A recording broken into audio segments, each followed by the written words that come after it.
Guldtand. Guldtand.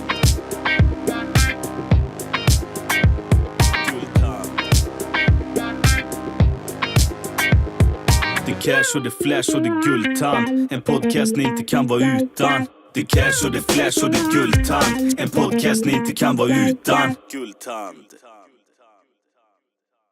Välkomna tillbaka till Guldtands Podcast. Hoppas ni har det bra där ute.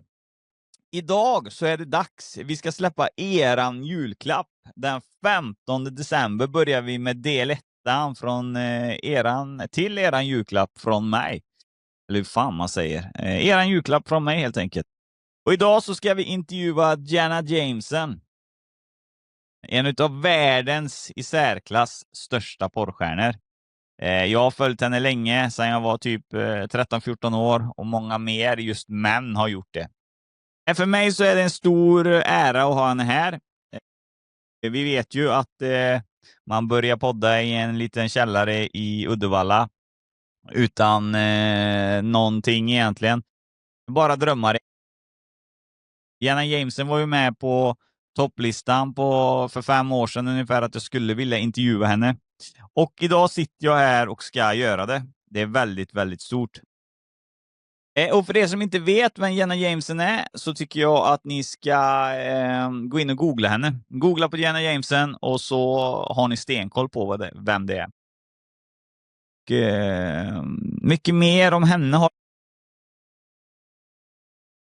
jag tänker att vi ska snart kicka igång här. Och det här är ju en sån här kallad podtube. Och det betyder att podden finns där poddar finns. Man kan lyssna på i ljudformat. Och du kan komma in här. Om du redan är här så är du på YouTube-kanalen nu när du ser mig. Här kör vi videoformat.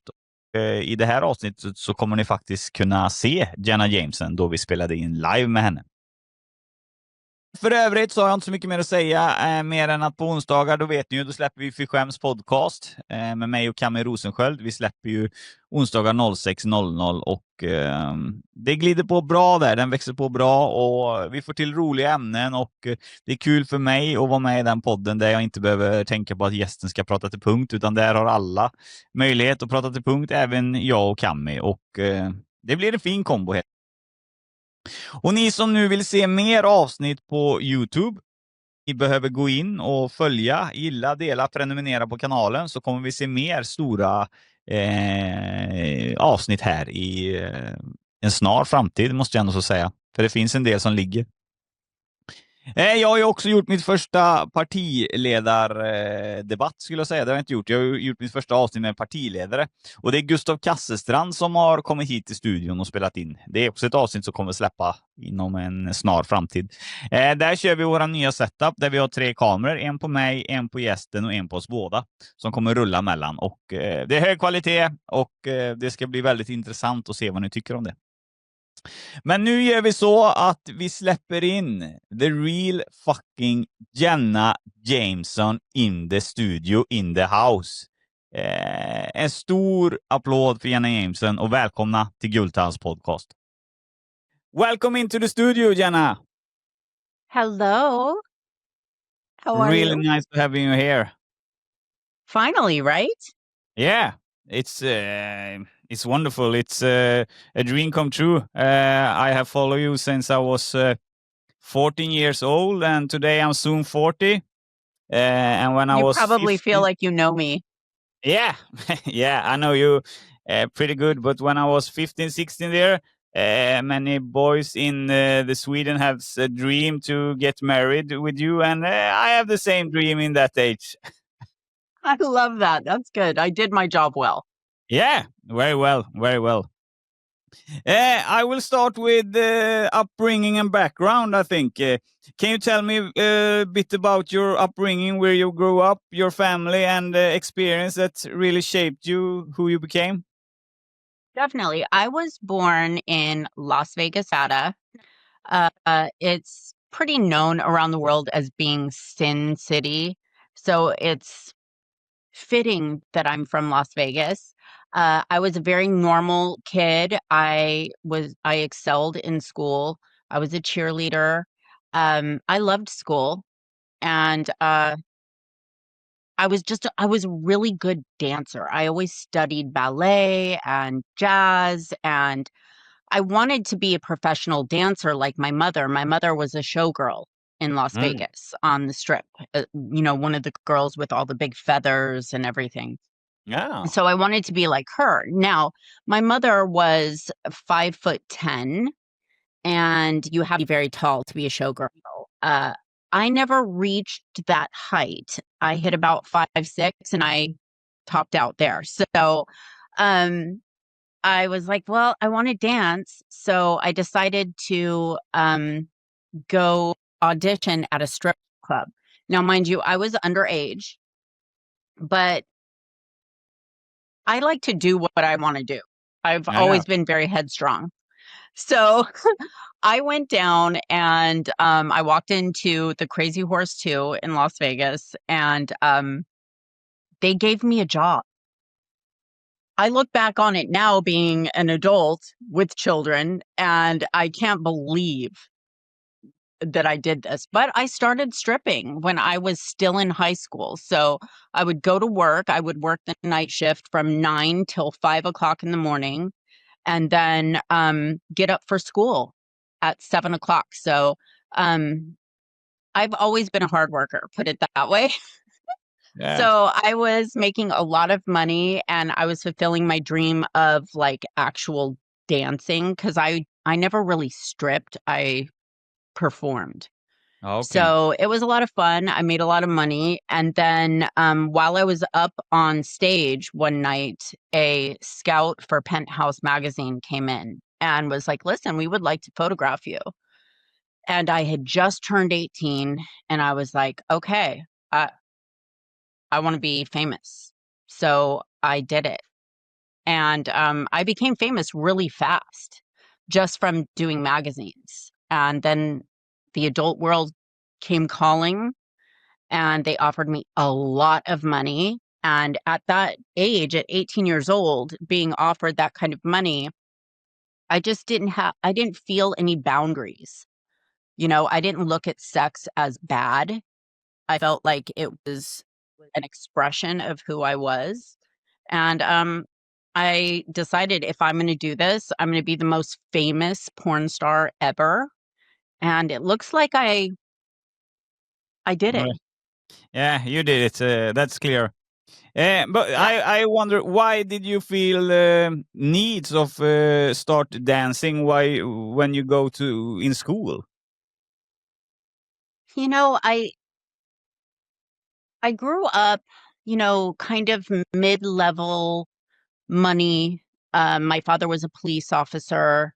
My mother passed away when I was very young, so it was a single parent household. And I wanted to be successful. I wanted to, drive nice cars and, do well in life. And Yeah. it never occurred to me that, you know, porn or adult things equated to something bad. It just never occurred to me. So I thought, hey, this is a good segue. And thank God it worked out for me, because it doesn't work out for a lot of girls out there. No, that's clear. Your career is. I only think one person in the world has became that you have been. I think But so. I think it's only me. yeah. But I don't understand. So you mean you was at the strip, and then they came to ask you if you want to be on a picture for a porn magazine or a strip magazine, or what?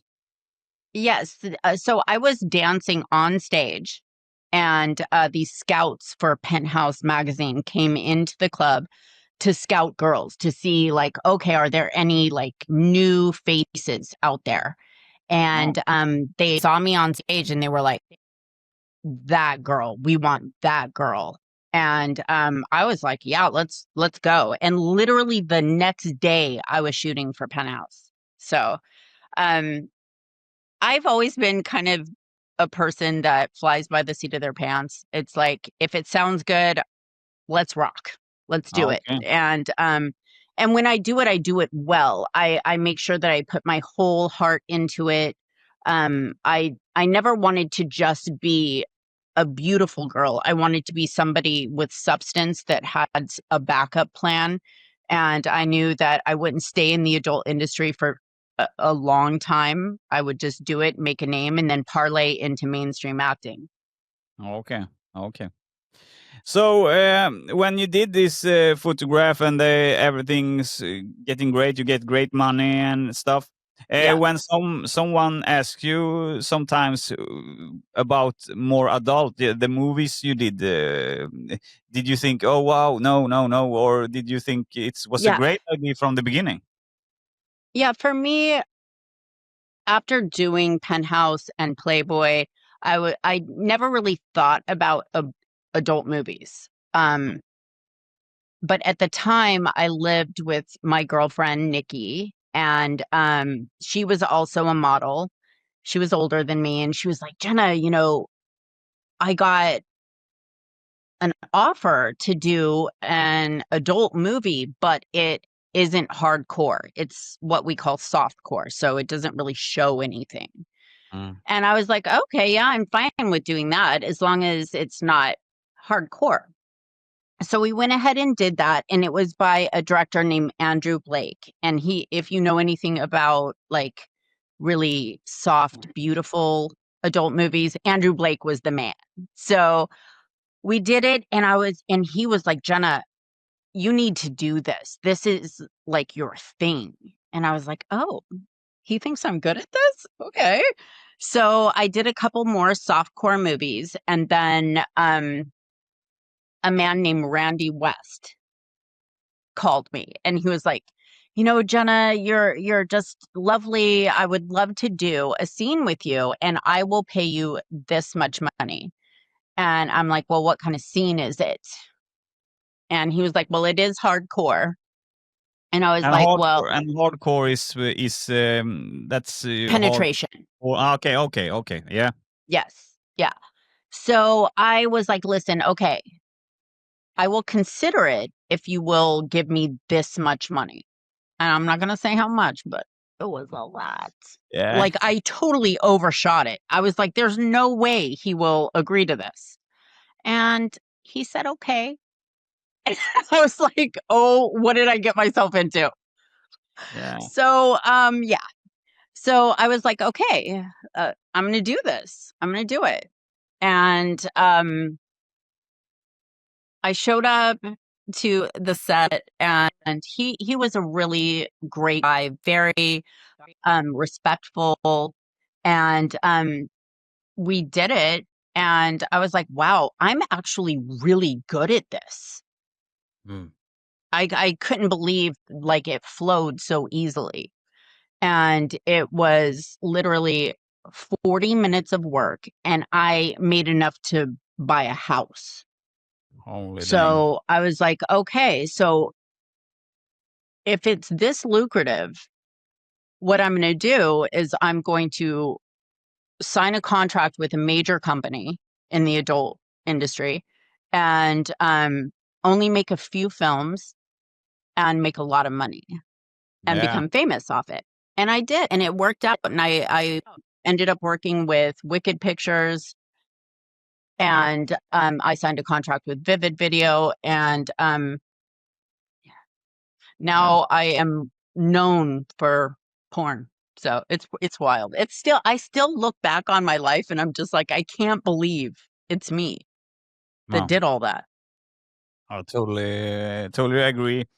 I think, but when you looking back, do you think there were some moments in your childhood or teens that set you off the path towards adult industry? I always try to think about whether or not there were like signs, if there were markers when I was young. But I was so painfully shy. Like, I didn't start speaking until I was about 5. So 5 or 6 maybe. And because I was just so shy, I would hide behind my brother. And so I think that I always felt second best because I was so shy. So I forced myself out of my shell. from the time I was in grade school. And anytime anything scared me, I made sure I did it because that Okay. was the only way I was going to learn. So, so that's why I went out for cheerleading and why I ended up stripping and why I ended up, shooting movies. And then from there, parlaying it into mainstream film. Like, and I'll tell you, to this day, when I walk into a set of a big film, I am scared. I'm so nervous. I feel myself shaking. So I still am that shy little girl. Well, that's that I understand. I know we have talked a little bit about that question, but I will take it again. It's a little bit more in it. What's the first made you decide to enter the adult industry, and what did that decision mean to you at that time? For me, making the transition from dancing into adult film, it was actually very hard for me to make that decision. I knew that it would change the course of the rest of my life. I knew that once you do something like that, it's like the scarlet letter, if you will. So I really thought about it, and I actually talked to my family about it. I said, listen, this is what I want to do. What do you think? And listen, my relationship with my father was a very healthy one. I could tell him anything, and he would always give me great advice. And he knew that I was so headstrong and I would do whatever I wanted, whether he said no or not. So he wanted to give me the most sound advice. He told me, Jenna, listen, if you are going to do this, which I don't want you to do it, but if you are going to do it, you need to make sure that you set boundaries and stick to those boundaries. And that's something that I really took to heart. And I said, listen, Dad, this is what I'm going to do. This is what I've chosen to do. But I'm going to make sure that I never do anything that makes me uncomfortable or I think that I'll be ashamed of later on. So I really looked at the adult industry not as fun, not as partying. I looked at it like a business venture. And I knew that if I made a name for myself in that industry, I would try to parlay it into mainstream movies. So I made sure that I was well-spoken. I made sure I was a good actress. I've always been kind of a good actress. And made sure that it was hard to get me, if that makes sense. I wanted everybody in the adult industry to know that I was the pinnacle. I was the girl next door that most people would never see doing these kind of things. So I think that for such a young girl, 18 years old, I really thought it through. And that's why I'm able to look back on it now and I look at it fondly. There weren't any times where I thought I was taken advantage of and I don't have any regrets, put it that way. So, that decision wasn't easy. It wasn't easy for me, but it also, I wanted to do something special. I wanted to stand out. I was always wanting to be in the spotlight, even though I was painfully shy. I don't know. I don't know how to explain it. But if I think about my own situation in life, and I have girlfriends, and yeah, of course, you have tried to do a movie in the bedroom and something like that. But many girls don't like to be on a movie because they don't know if they are good enough or they feel shy and stuff. How can you take the chance to be in a big hardcore porn movie and don't know how it will go? Did you, or have you always been good at sex, or how Is it? Well, okay, so it's kind of hard to explain. I don't think that I was ever necessarily good at sex. I think that I've always been a natural performer. I understand the artistic side of it and what will look beautiful. Mm. So I understand what men find attractive, and I also understand what women find attractive. So I really kind of played into that, and I wanted it never to look dirty or nasty. I wanted it to look kind of artsy, Mm. but hot. So I don't know. It's hard to explain, but I just it always came natural to me. It's kind of like dancing. Mm. So when I perform dancing, I lose myself. I like it. It's not Jenna. I just feel like this other person. So when I would do movies, I kind of became another person. So I don't think anybody in real life gets what they think they're going to get when they get in a relationship with me. They're like, oh, is this going to be Jenna Jameson? Is this going to be wild?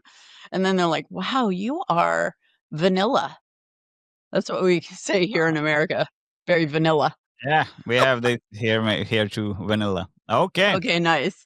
Yeah, Yeah. because that's how this interview came up. It's because I write to you on TikTok, and I see many men writing to you, and it feels like them get angry because you say no to them.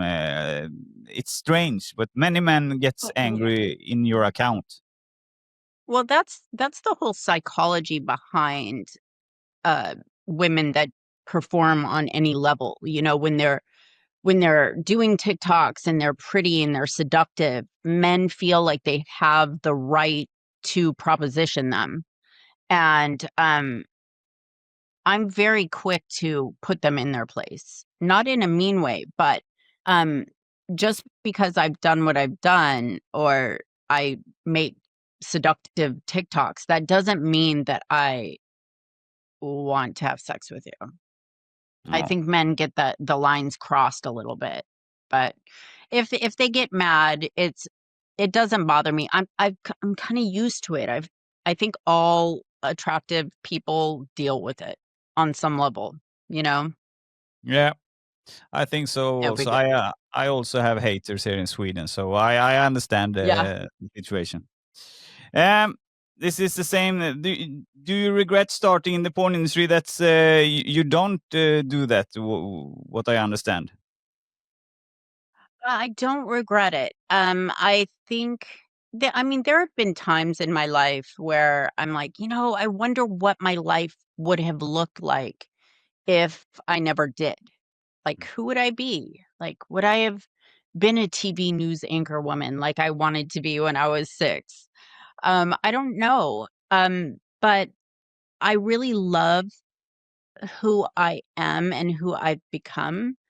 And I also adore the fact that I'm able to kind of be the sounding board for a lot of girls out there that, because now there's OnlyFans and there's all these things that these young girls can do.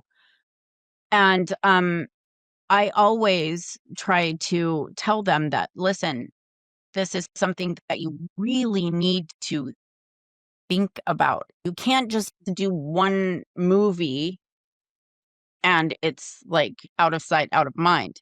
It will follow you forever.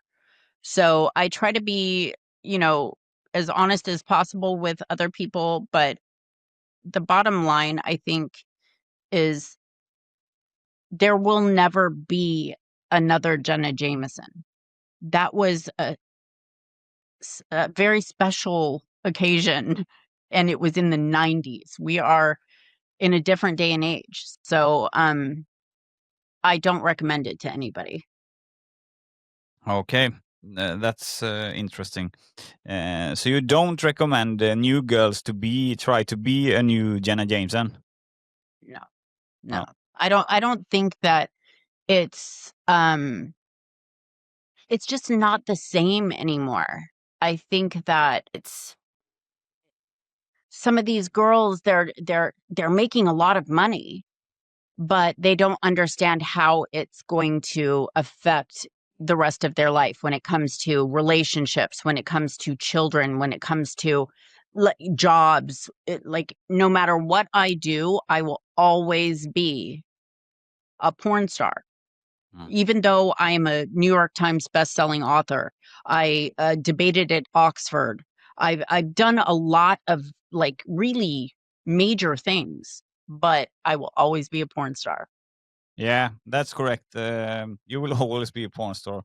Yeah. You see, just about me, I'm start following you was on 14, and now you're 40, and now I'm soon 40, and I think the same. Kindly, You still look at me like, hey, that's Jenna Jameson. Like, yeah, I've seen her do things that. yeah. That's strange. Now you have clothes on. I have not. I Yeah. haven't seen you with much clothes in the in the back times. I know, I get that comment a lot because I do a lot of signings, and a lot of people will come up to me and they're just like, it's so strange to see that you're normal, that you're like a normal human being. And like, yeah, I'm like probably the most normal, but I just can do extraordinary things in the bedroom. Yeah, that's Figure. true. Yeah. Why do you think you became so well known? What do you think made your work and personality stand out? This is a good question. I get asked this a lot, and I don't know. I I know that, I mean, I had that all-American girl next door, like, outer exterior, but there are a lot of girls like that. I think that I've never taken myself very seriously, and I think that that is endearing. Um, I also I think I surprise people with my intellect. People always look at a blonde-haired, blue-eyed girl with big boobs. They think, "Oh, yeah, she's probably not very high up on the IQ." But I'm a pretty smart girl, and I think that that is what gave me a leg up. I think if anything, that is what helped me the most, is that I'm a businesswoman and I understand logistics. Yeah, yeah, businesswoman. I know. It's clearly. You were one of the most successful figures in the adult industry at your peak. Did that level finance success give you the freedom to build the life and business you have today, or did you have to rebuild everything from scratch afterward? I actually did really well. I was smart with my money. I made money fast and furious. And then I built a company, Club Jenna. I started producing my own films and then parlayed that into selling. I sold all my movies, my moniker, my name, my company to Playboy. And that was when I decided, okay, I think I'm done with the adult industry. I want to move on. I want to have a family. So I sold my company to Playboy, made a lot of money, um, ended up divorcing. But the thing about what I built is that it's definitely made it so I can always fall back on my name. So, like, even to this day, I am on the road, I'm doing TV, I'm doing different things because of that company and that name that I built. So, yeah, I've never really had to like start from scratch because I know no matter what, my name's always going to be there. Yeah. So even today you work with the media and TV and stuff. Mhm. Okay, Yes, what do you do I there I today? do. I'm sorry? What are you doing in this show today? What's the purpose? Yeah, so right now, I have decided to kind of focus on acting. So this past 2 years, I've finished 5 different horror movies. I'm a big scream queen. Yeah. So, it's fun. That kind of stuff is really fun. And I have 2 movies coming out early next year. And so I'm just really focusing on acting, and then beyond that, I tour, I do conventions when it comes to horror movies, because the horror movie fans are much more hardcore than adult movie fans. So I'm going to be traveling all across the world, and I think I have another reality show that I might be doing next year also. Nice. So I Really can't nice. say which one, but it's going to be a lot of fun. Yeah. But I like this movie, Zombie. You have been in...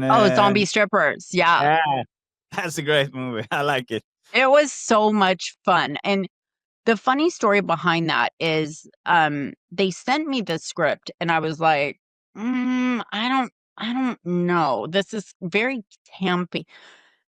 But then they were like, listen, Jenna, we want you. You have to be the star of this movie. It was written around you. And we just signed on Robert Englund. And I was like, Freddy Krueger is going to be in the movie? Yeah. I was like, I'm doing it.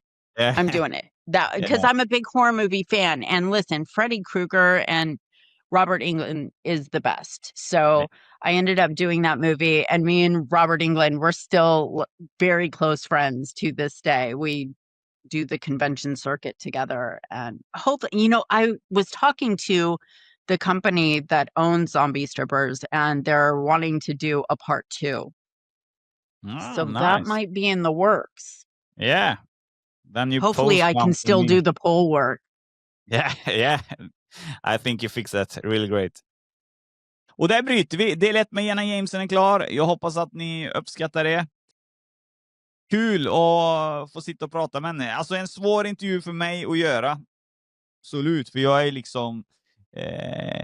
liksom mänsklig också på ett sätt. Och det är ju att jag är helt fascinerad av henne. Alltså det är svårt att intervjua en människa som nu bara... Alltså man vill bara sitta och titta på henne. Det låter konstigt, men så är det. Men jag tycker jag fick till det rätt bra. Jenna har även varit noggrann med i början. Det här är också nytt för mig. Alltså. När det är så pass stora gäster, då är det mycket mer förberedelser och såna här grejer för en sån här intervju. Här får man presentera lite hur det ska ligga till, och de ska fundera, och de ska komma tillbaka med motargument på vad de vill ha med i intervjun och liknande. Här har varit high life. Det har varit ett avsnitt som tog ungefär 1 timme att göra aktiv tid, men arbetet kring det har varit veckor. Så att jag är glad att vi fick till det. Det är faktiskt så att vi hade ett problem i början. Då kan man tänka sig in i min situation hur svettig man är. Vi skulle spela in en dag, så vi satte upp allting, gjorde i ordning. Vi loggade in och vi möttes då på linjen och chitchattade lite och så här grejer. Då är problemet programmet den dagen. Då är det programmet som krånglar, så det går inte att göra intervjun. Men som tur är så är Jenna Jameson också mänsklig och sa snabbt att det är helt okej. Lös era problem och så tar vi intervjun när ni kan. Då är jag svettig på riktigt. Jag är inte nervös ofta, det kan jag säga. Men då var jag jävligt nervös. Det pälade i pannan fint där innan vi fick ordning på grejerna. Men som sagt, vi får lära sig den hårda vägen. Glöm inte Fy skäms 06.00 med mig och Kamme Rosensköld, en annan podcast jag driver. Gå in och lyssna där. Vi har ju en Instagram som heter Fy skäms podcast. Där lägger vi upp kommande gäster och liknande. Så in och häng där. Och för er andra som lyssnar på Guldtands Podcast överallt, det spelar ingen roll om det är på YouTube, Spotify eller liknande. Kommentera, gilla, dela, prenumerera. Det gör att jag växer och vi kan investera i mer utrustning och vi kan göra stora projekt helt enkelt i framtiden. Och det vill ni inte missa.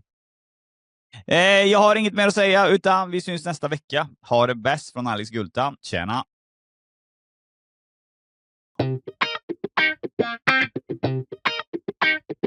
Guldtand. Guldtand.